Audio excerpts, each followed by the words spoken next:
Welcome to another episode of YouTube Masters. Thanks Musicbed for having me. You hear that, Sam? I'm a YouTube master now. Yesterday, I was a very mediocre YouTuber. Now I am a master. Bow to me, everybody. Bow, Sam. Make way for my master, Potato Jets. Can you greet me like that every single day? With a trumpet, like Yes, please. I'm G Nagata, also known as Potato Jet. I've been a YouTuber for the last couple years, and today we're gonna be talking about how to make a boring video epic. Truth is, it's a never-ending process. Every year, I'm trying to figure out ways to make the videos better and better and better, and I'm still learning and trying to improve every single day, but here are some of the things that I have picked up in the last couple years. Now, some people post their first video and it just blows off and there, career made. That was definitely not my case. When I got to 20 subscribers, I was like, yeah! It was very much a slow start, but I had understood that it was a game of exponential growth, like an exponential graph, right? Logarithmic, something like that, where you go whoop, like that. Things really started to take off for me when I started to ignore all that and I just said, you know what, I'm going to make the best videos I possibly can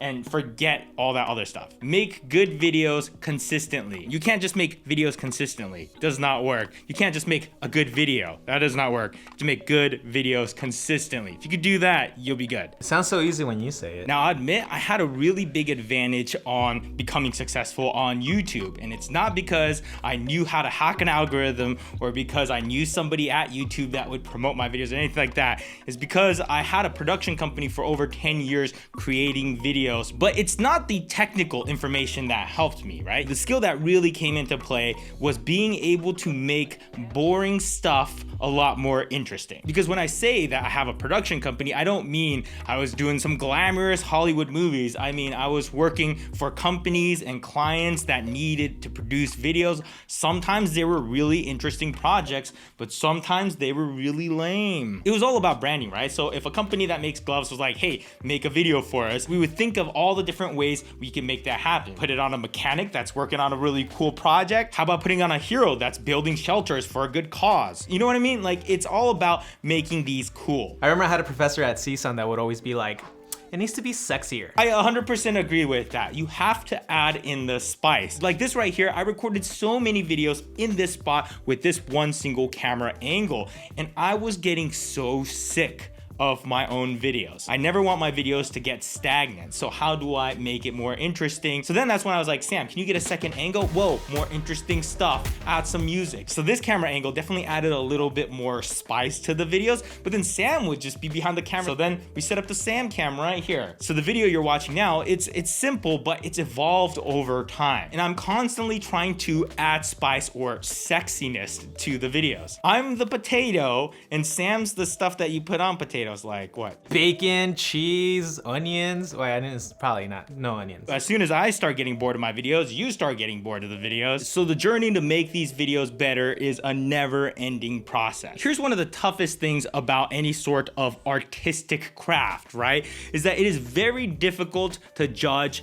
your own videos. And one of the worst things you could do is go ask one of your friends or your parent, hey, what do you think of my video? Because you know what the answer is gonna be. It sucks. Opposite. I once made a really bad video on purpose because I thought it'd be funny, and I showed it to my friends to see what they would think, and he was like, yeah man, it's good. It's really good. Straight up. Well, I mean, that means you have good friends, man. Yeah, sure. And I'm sorry, I won't do that again. And you know why? It's because real feedback hurts. And here's the thing with feedback. It's a difficult process because first you need to have good sources give you good feedback. And on the receiving end, you have to be able to say, this is just a hate comment. They're just commenting to hate. And then you have people that genuinely say, hey, I think your video can actually do better if you do this. And you have to be open to it. But also you're wrong and I hate you. Exactly. Now, a lot of people have asked me for genuine feedback. They say, hey, I can take the feedback, tell me the truth, give it to me straight. 90% of the time, the answer is, it's not interesting enough, I'm falling asleep, and I cannot wait for this video to end because I don't want to be a jerk and say I'm not watching the rest of this. So the biggest advice I could give to most creators is stop spending time focusing on your algorithm and how to hack the system. Just focus on stopping your videos from putting people to sleep. How do I add more hot sauce to the potato? And the majority of the time, it's a lot easier than you think. All you got to do is take that video and just shorten it down, maybe in half. Just try it on on one of your videos and see if it still works. If it does, that's the way to go. There's always a balance, right? You don't want to be too loose with your edits or else I'm gonna fall asleep. You don't want to be too aggressive or else you're going to lose the story. You have to become a timeline minimalist, okay? You have to say, that is an essential. That is an essential. Everything else, now I probably sound like a hypocrite because if you look at my channel, my videos are like 20 minutes long and I'm just like blah, blah, blah, blah, blah. And the reason why I can kind of do that now is because I already established a relationship with my audience. I get a pretty clear idea on who's subscribed to the channel. And my audience is just a bunch of suckers that's willing to sit through the whole thing. I'm just kidding, I love you guys. But really, if I were to start from scratch again, I would be super hyper aggressive in cutting everything down. The videos that I put out now that are 20 minutes, they would probably be like 3 or 4 minutes. Once you could get super good at delivering a lot in a short amount of time, that's when you can start adding more stuff to it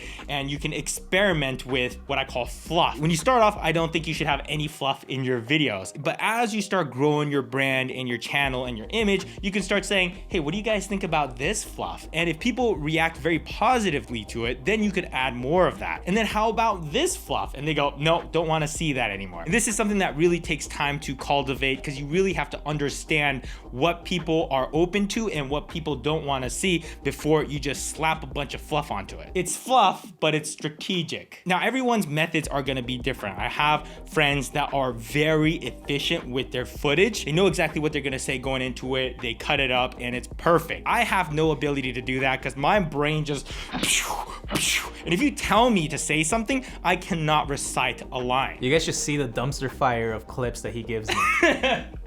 Yeah, it's so weird. Right now, I am just talking off the top of my head. So it's easy. I feel like I'm articulating pretty reasonably.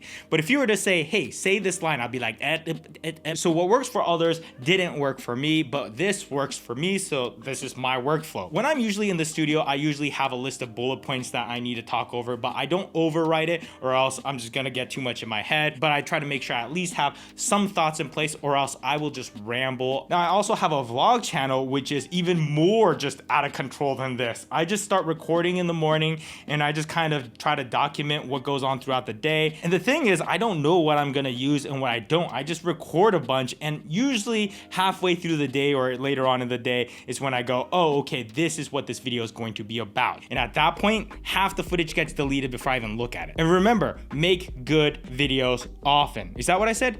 Good videos often? Or was it great videos often? I forget my own saying. But yeah, the harder part is good videos. Once you get that down to a science, you become more efficient. You stop looking through all the footage. You spend less time editing your cuts. You have a workflow in place to where you can start doing it often. That part comes naturally. Now, I see a lot of people focusing on making videos frequently. I think it's better to focus on making good videos. And once you get that down, you'll be able to make good videos frequently easier. But again, like I said, everybody has a different workflow. That is just the way I've seen things. And so far it's worked for me. I mean, come on. Sam plays a trumpet every time I walk into the room. You need to tune that trumpet, man. Sometimes people see it as a short-term thing and it can work for a while, but if you are looking to build a career out of it, something that lasts a long time and really builds up into something significant, it's a long-term play. So do not get discouraged when your videos do not do well at first. It takes time, it takes hundreds of videos. Here's an example of that exponential growth, right? Currently, it's not rare for me to get at least 1,000 subscribers in a day with an average amount of effort. The reason why is because I am at this point in the graph. There's nothing there, Gene. No, you're gonna edit something in there, right? Or did you just make me look like an idiot and not put anything in there? Well, you didn't tell me to put anything in. Well, put a thing in there, right there in the graph, man. Fine. But I will tell you that not long ago, I was at this part of the graph. And when you're there, 1,000 subscribers seems insane. No matter how much effort I put in at that point in time, there's no way anything like this would have happened. But what really kept me going was knowing that there's gonna be exponential growth down the line. And as long as you know that you're still at the start of that graph, then it's easier to not get discouraged and work through all the hiccups and grow over time. But yeah, that's it for me. I hope this helps. I really want you guys to succeed. And thanks again, Musicbed, for having me here. Make sure you subscribe to the Musicbed YouTube YouTube channel. Make sure you hit that bell so that you know when the next video drops. And that's all I got for today. See you guys later. Bye.